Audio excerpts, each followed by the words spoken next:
Halo semuanya, jadi di sini aku akan menjelasin ke kalian apa sih isai atau apa sih pengertian dari isai dan apa sih macam-macam dari isai itu. Langsung saja. Nah, sekarang aku akan jelasin ke kalian semua tentang apa sih itu isai. Apa sih isai? Jadi isai itu adalah suatu cara untuk kita mengungkapkan pendapat kita atau gagasan kita terhadap salah satu atau fenomena yang sedang terjadi saat itu. Intinya kita itu mengungkapkan gagasan yang kita buat itu harus ada fakta dan opininya terkait dengan isu yang sedang terjadi itu. Jadi fenomenanya itu berisikan isu atau permasalahan yang sedang terjadi atau misalkan permasalahan politik yang sedang terjadi di saat ini. Seperti contohnya pada tahun 2020 itu kan sedang maraknya tentang masalah pandemi atau COVID-19.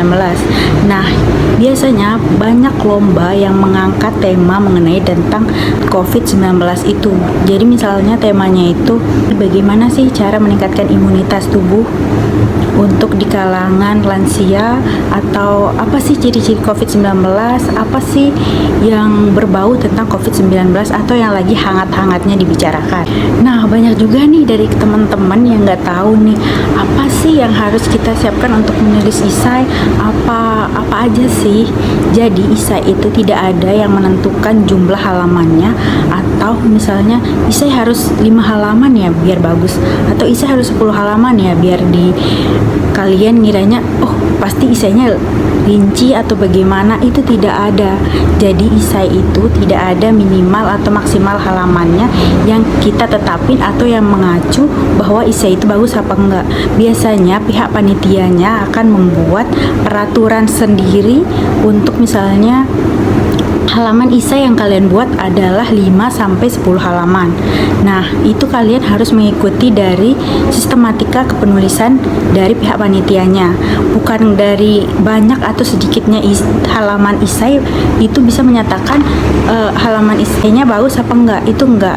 Tapi yang perlu kalian perhatikan adalah isainya itu harus berisikan benar-benar ada opini, fakta yang benar nyata. Kalian juga harus menaruh data yang sangat-sangat dibutuhkan. Nah, banyak juga yang bertanya-tanya bagaimana sih cara menulis isai atau apa sih yang awal kita siapkan untuk menulis isai. Jadi yang pertama kalian siapkan adalah banyak-banyak menggiring fakta atau opini terkait kebenaran dari permasalahan yang akan kalian cari solusinya. Jadi fakta itu adalah suatu hal yang benar-benar terjadi, tidak dapat dibuat-buat.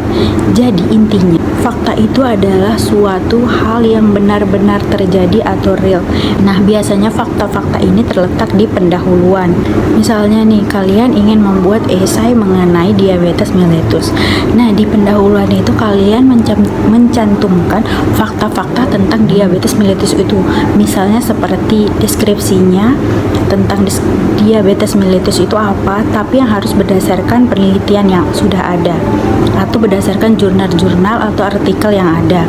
Nah, kalian juga bisa memasukkan data-data berapa orang sih yang terkena diabetes mellitus pada usia segini, pada usia lanjut apakah segini datanya. Nah, itu yang harus kalian masukkan di pendahuluannya. Sekarang aku akan jelasin tentang opini.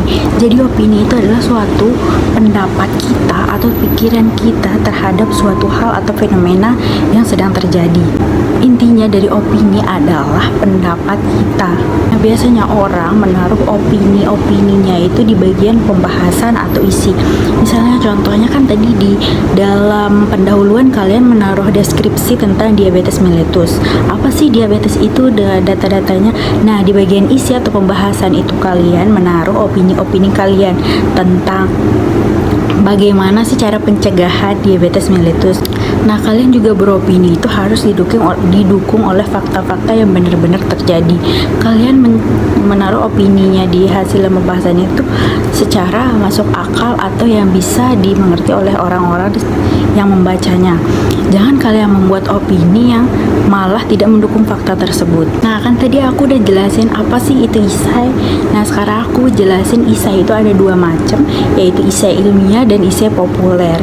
Jadi esai ilmiah itu bertujuan untuk menjelaskan dengan menggunakan bahasa ilmiah atau menggunakan pendekatan ilmiah. Misalnya, tadi kan kita membahas tentang penyakit diabetes.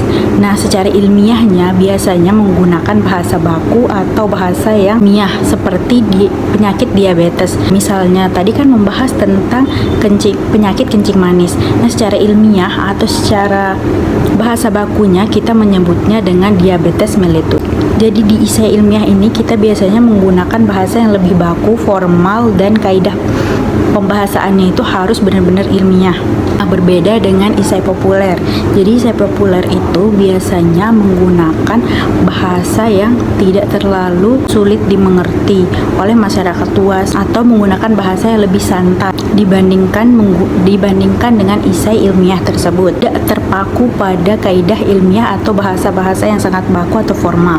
Nah, itu dia penjelasan aku tentang esai. Semoga kalian paham dan mengerti apa yang dimaksud dengan esai, bagian-bagian esai, cara penulisan esai.